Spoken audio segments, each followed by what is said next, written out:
Now turn to Section 4. Section 4. You will hear part of a lecture about the process of conducting a small-scale archaeological dig. First, you have some time to look at questions 31 to 40.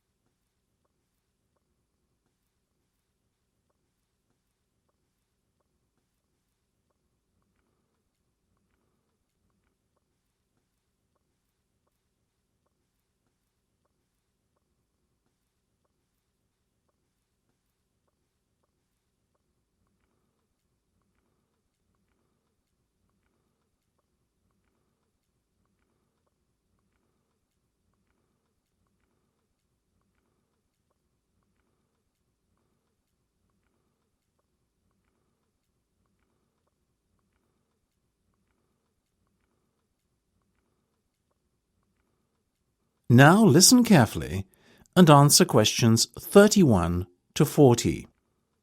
It is encouraging to see so many students here after hours to attend what is an optional lecture. I am very heartened. Thank you all for coming.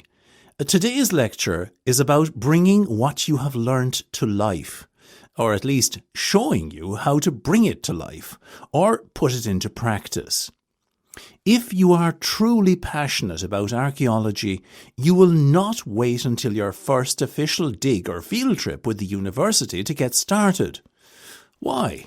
Because it is so easy to do one yourself.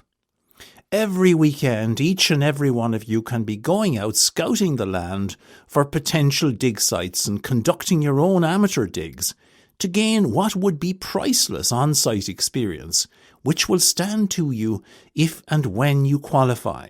So, my goal for today is to show you what you need to do. And it is really quite simple. So, let's start with the obvious. First of all, you have to identify a suitable dig site. The best way to go about doing this is by surface collecting, or walking around an area looking for things out of the ordinary. Ideally, you'll look to find a midden, that is MIDDEN, an archaic term for a refuse site. Remember, dumps are a feature of modern existence. But in the near and distant past, people would simply dig a random hole and designate it as the spot to throw rubbish in. And that's your midden. Alternatively, if your surface collecting doesn't yield many finds, consider asking the local people of the area what they know. Sites are often found by word of mouth.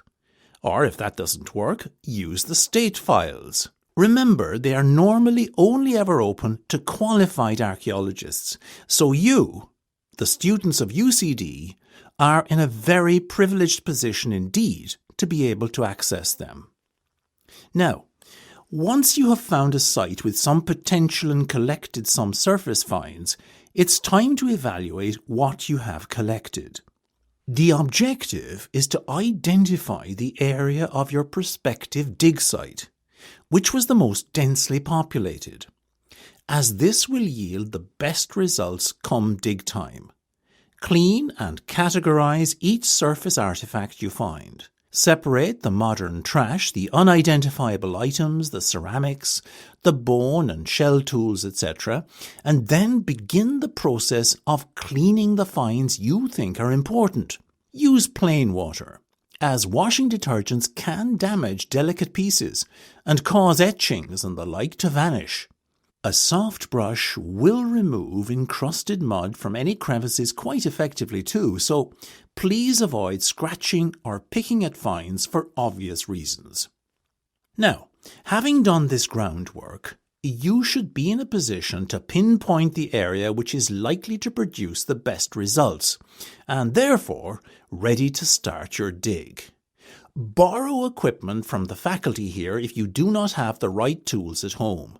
We are always happy to assist students who show an interest in conducting archaeological work in their free time. You will need a trowel, flat blade shovel, dustpans, assorted brushes, measuring tape, folding sticks, plastic bags in assorted sizes, markers, a clipboard, line level, string, stakes, gloves, and fluorescent survey tape. And most important of all, a screen.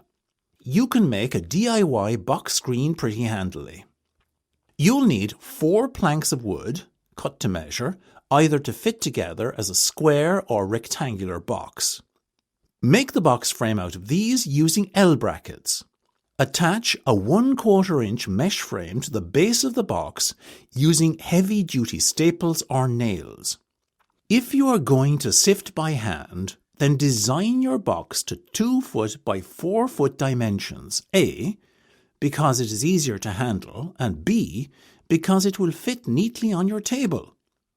If you plan on fabricating a larger sifting device, then I would recommend a 6 foot by 4 foot screen. That's quite big enough. Now, with your tools in hand, it is time to start the dig proper. Firstly, you will need to dig a pit. I'd caution against the temptation to dig a very small one, say a 1 by 1. Why? Simply because you'll be getting in your own way as your dig progresses. A 2 by 3 or 3 by 4 should give you enough room to work in.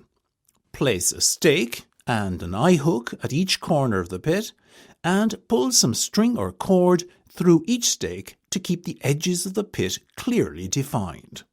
Let's break here for 5 minutes to... That is the end of section 4. You now have half a minute to check your answers.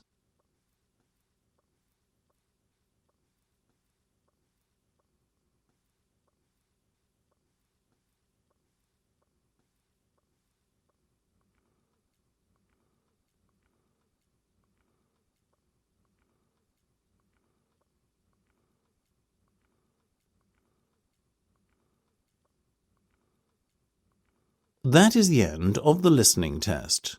You now have 10 minutes to transfer your answer to the listening answer sheet.